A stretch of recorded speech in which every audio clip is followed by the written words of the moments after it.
Hello aspirants, स्वागत है आप सबका Murari Lal GS research centre पे। तो जैसा कि आप सब लोग जानते हैं कि हम लोग आजकल प्रैक्टिस कर रहे हैं सिनोनिम एंड एंटोनिम।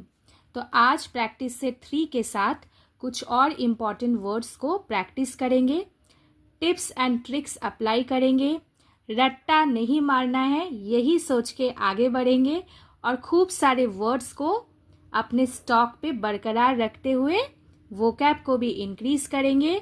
सिनोनिम सीखेंगे मतलब सिमिलर वर्ड्स, एंटोनिम पे ध्यान देंगे मतलब opposite words. So let's begin our practice. So the word is awful. ठीक है, तो ऑफुल का मतलब पहले समझते हैं। मतलब कुछ भी बहुत खराब, जो एकदम प्लीजेंट ना हो, मतलब अनप्लीजेंट, तो उसे हम लोग ऑफुल कहते हैं। ठीक है, अब ऑफुल जो वर्ड है इसका फिर सिमिलर वर्ड मतलब सिनोनिम क्या बनेगा? टेरिबल। ठीक है, अब टेरिबल का मतलब क्या है? देखो, जो बहुत ही भयानक हो, ठीक है, एकदम अच्छा ना हो मतलब बुरा हो, तो वो होता है टेरिबल। ठीक है, awful is related to unpleasant. ठीक है, अनप्लीजेंट जो एकदम प्लीजेंट फीलिंग ना देता हो। ड्रेडफुल, ड्रेडफुल मतलब भी अरुचिकर, जो मतलब बहुत ही मतलब अनप्लीजेंट हो। तो ये तीनों ही एक दूसरे के साथ सिमिलैरिटी दिखाते हैं। तो ऑफुल का synonym terrible, unpleasant and dreadful. तो फिर ये जो 3 दिए गए वर्ड्स हैं, इनके फर्दर ऑपोजिट वर्ड्स मतलब एंटोनिम क्या क्या बन सकते हैं, चलिए इसको समझ लेते हैं। ठीक है, अनप्लीजेंट, ठीक है, अन को चेंज कर दीजिए, प्लीजेंट हो गया इसका ऑपोजिट, मतलब जो खराब है और जो अच्छा है। ठीक है, अनप्लीजेंट, प्लीजेंट। ड्रेडफुल मतलब very bad, not pleasant, and mild मतलब not very bad. Okay, not very bad, तो उसे हम लोग माइल्ड कह सकते हैं। अब टेरेबल, यहाँ पे देखो क्या है, नेग्लिजिबल, मतलब जिसको हम लोग नेग्लिजेंट वे में देख सकते हैं, तो उसे हम लोग नेग्लिजिबल बोलते हैं। ठीक है, समझ में आया आप सबको? चलो, अब moving to the next word. Our next word is beneficial. अब बेनिफिशियल का मतलब देखो, anything that produces good result. ठीक है, अब बेनिफिट जो कराता हो आपको, तो वही तो आपके लिए बेनिफिशियल होगी, राइट? मतलब आपको एक प्रॉफिट देती हो, तो उसे हम लोग बेनिफिशियल कहेंगे। तो कोई भी चीज जो आपको बेनिफिट देती हो, ठीक है, इस वर्ड को याद रखिए, बेनिफिट, तो आपको आराम से याद रहेगी बेनिफिशियल। क्लियर? तो जो चीज आपको प्रॉफिट देती हो, आपको हेल्प करती हो, वैल्यूएबल हो आपके लिए, तो वो सारे ही क्या होते हैं आपके लिए? कार्यगर होती है, बेनिफिशियल होती है। क्लियर? अब इन तीनों का या फिर इसका ऑपोजिट क्या हो सकता है?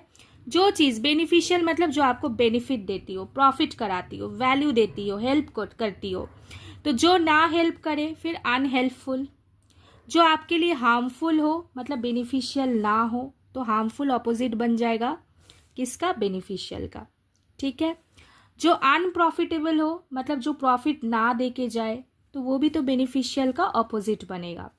क्लियर? आपको समझ में आ रही है? चलो नेक्स्ट आप देख लेते हैं, क्लमजी। क्लमजी का मतलब क्या है? देखिए, बहुत सारी चीजें होती है ना जो मतलब एक टाइप ऑफ केयरलेसनेस को दर्शाती हो।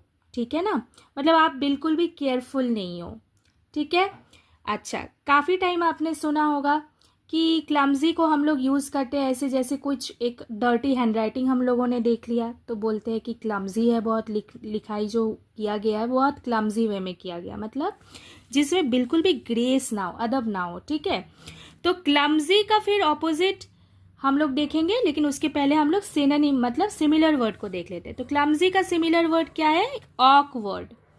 ऑकवर्ड, तो ऑकवर्ड का मतलब क्या है पता है? जो बहुत एक टाइप का इनकन्वेनियंट हो। ओके, हाँ, फिर ग्रेसलेस हो, ठीक है, जिसमें ग्रेस ना हो, लैक्स इन ग्रेस, उसी को हम लोग ग्रेसलेस कहते हैं। ठीक है, देखो ग्रेसलेस को डिफाइन कर दिया मैंने, ग्रेसलेस, लैक्स इन ग्रेस। ओके, अच्छा इनेप्ट मतलब क्या होता है? इनेप्ट मतलब जब आप कोई कार्य नहीं कर पाते हो, ठीक है, not able to do something well. Okay, आपको समझ में आ रहा है? अच्छा, तो ये तीनों वर्ड क्या हो गए? सिनोनिम हो गए, सिमिलर वर्ड हो गए। तो इसके ऑपोजिट क्या होंगे? कन्वेनियंट, जो आपके लिए इजी हो, ठीक है ना, anything that is easy to you, convenient. Graceful, जिसमें ग्रेस भरा हुआ हो, ग्रेसलेस का ऑपोजिट ग्रेसफुल। अगर कुछ इनकम्पेटेंट है, इनेप्ट मतलब इनकम्पेटेंट, ये भी लिख देती हूँ, तो कॉम्पिटेंट हो मतलब ability to do something, competency हो, ठीक है। आई होप आपको बहुत अच्छी तरीके से सिमिलर वर्ड्स और ऑपोजिट वर्ड्स समझ में आ रही है। अगर समझ में आ रही है तो एक लाइक ज़रूर करिए, कमेंट बॉक्स पे कमेंट कीजिए, मैम ज़रूर रिप्लाई करेंगी। दोस्तों यारों के साथ साझा कीजिए, इस लेसन को शेयर कीजिए, और अगर आप नए हैं इस चैनल पे तो ज़रूर सब्सक्राइब करिए। Next, delight. अब डिलाइट का क्या मतलब है? Great Joy and happiness. कभी कभी ऐसा होता है ना सिचुएशन, जब आप बहुत खुश हो जाते हो, है ना, मतलब आनंद से भर जाते हो, बहुत खुशी है आपके पास, जॉय है, हैप्पीनेस है, गे है, तो you are in full cheerful mood, ठीक है ना, तो उसे हम लोग कहते हैं delight. Okay, D light, light तो सबको पता है ना, उसके साथ डी ई ऐड करो, डिलाइट हो जाएगा।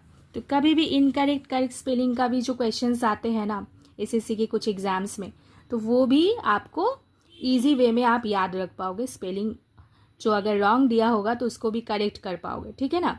तो डिलाइट इज एसोसिएटेड टू, हमेशा याद रखना जब भी आप खुश होगे, डिलाइट, ठीक है। जॉय तो सबको पता है, इसीलिए मैंने इस वर्ड को दिया है ताकि आप चीज़ों को कनेक्ट कर पाओ। It is very important to make connections. Okay, अगर आप कनेक्शंस बनाओगे ना वर्ड्स के साथ तो आप उसे याद रख पाओगे। अच्छे से समझो चीज़ों को। देखो मैम ये आपको कहने की कोशिश कर रही है कि कितना आप मेमोराइज करोगे, आपने करके देख लिया होगा। हाँ, मेमोराइजेशन किया हुआ कोई भी चीज़ आप कितने दिन तक याद रख पाओगे? मैक्सिमम 2 वीक्स, फिर दो हफ्ते में आपको फिर से एक बार रिवाइज करना पड़ेगा। बहुत अच्छी बात है, रिवीजन तो हमेशा करना पड़ता है, लेकिन क्यों ना अगर हम लोग ऐसा एक प्रयास करें, कोशिश करें कि कुछ वर्ड्स को हम लोग ऐसे तैयार करें कि कभी ना भूलें, ठीक है। तो वैसा भी तो काम करना पड़ेगा, राइट, बिकॉज दीज वर्ड्स, देखो ऐसे समझो ना कि it is not only important for your exams but also it will give you an edge when you will speak something, you are going to write something, this will help you a lot। तो इस तरीके से समझो, ठीक है ना।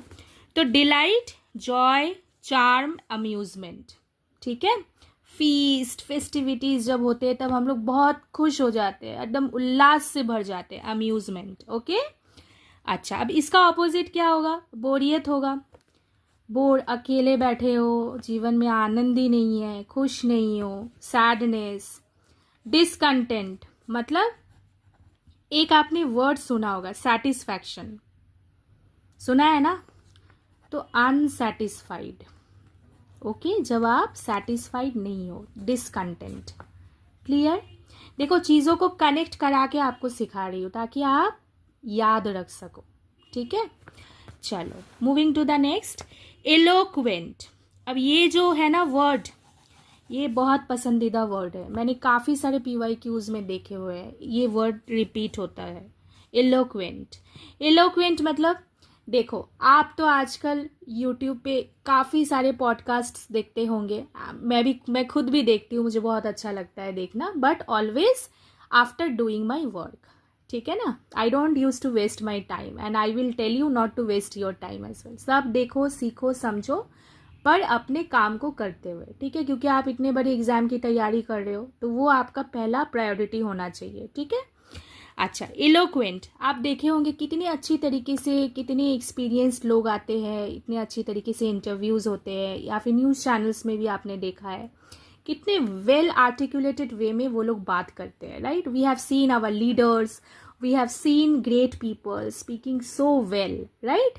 तो ये क्वालिटी है, ठीक है ना, कि कोई अपनी ओपिनियन को कितने ही अच्छे तरीके से जब वो बात करते हैं in front of public, okay, in front of public, ठीक है, तो वो कितने ही अच्छे तरीके से अपने व्यू पॉइंट को, जो अपना सोच विचार है, अपनी ओपिनियन को कितने अच्छी तरीके से वो समझा सकते हैं, तो उसे हम लोग कहते हैं एलोक्वेंट, ठीक है।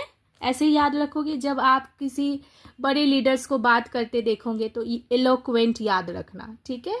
या फिर आप किसी गैदरिंग पे गए हो, आप अपने किसी टीचर को देख रहे हो एक बहुत अच्छा स्पीच दे रहे हैं वो, या फिर आप किसी कवि को देख रहे हो कि कविता पढ़ने के बाद बहुत अच्छा कुछ आपको समझा रहे हैं, तो एलोक्वेंट याद रखना, ठीक है ना, ऐसे करके याद रखना। तो एलोक्वेंट देखो, एक स्पेशलिटी क्या होना चाहिए, जो बहुत अच्छा बात कर सकते हैं तो वो तो फ्लुएंट होंगे ही। अब ये जो फ्लुएंट वर्ड है ना, ये स्पीक एंड राइट दोनों के साथ जाती है, ठीक है। How well you can speak, how well you can write, fluent, okay.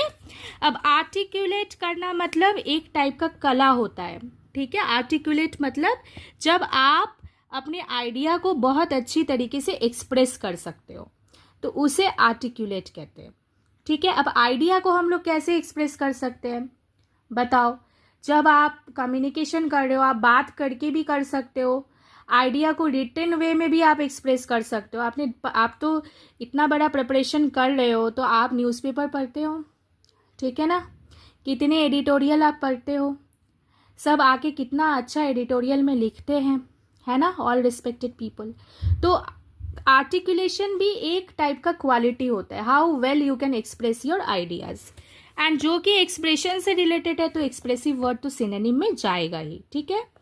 अब देखो इसका ऑपोजिट, अनवोकल, ठीक है, मतलब जो वोकल ना हो, जो बोल ना पाए अच्छे से, इनआर्टिकुलेट, जिसके पास ये आर्टिकुलेटिव पावर ना हो। एक्सप्रेसिव, जो बहुत अच्छे से एक्सप्रेस कर सकता है, जो शाई फील करता हो, बोल ही नहीं पा रहे हैं। ऐसे बहुत लोग होते हैं जिनके पास आइडियाज बहुत अच्छे होते हैं लेकिन बिकॉज ऑफ शाइनेस, ठीक है, शर्माते हैं, हेजिटेंट हो जाते हैं, बात नहीं कर पाते हैं, तो ये एक प्रॉब्लम है, ओके, समझ में आ रहा है आपको। तो इसको भी प्रैक्टिस करने से आप परफेक्शन ला सकते हो, ठीक है। ऐसा nothing is impossible in this world, if you try you can do it, okay. Just have the faith in your self, be confident, आप ज़रूर कर पाओगे, ठीक है। चलो, and the last word is flaw. Flaw मतलब एन इम्परफेक्शन इन समथिंग, किसी चीज़ में एक त्रुटि, ठीक है, उसे हम लोग फ्लॉ कहते हैं। अब एरर, फॉल्ट, डिफेक्ट, कहीं ना कहीं एरर के बारे में आप लोग जानते हैं। एरर करेक्शन मैं कराऊंगी, डोंट वरी, ठीक है। आप मेरे पास एरर करेक्शन करके देखिएगा, आई होप आपको कम समय में मैं जिस तरीके से एरर करेक्शन कराऊंगी आपको कोई प्रॉब्लम नहीं होगी, बहुत अच्छे से कॉन्सेप्ट क्लियर हो जाएगा आपको, ठीक है ना।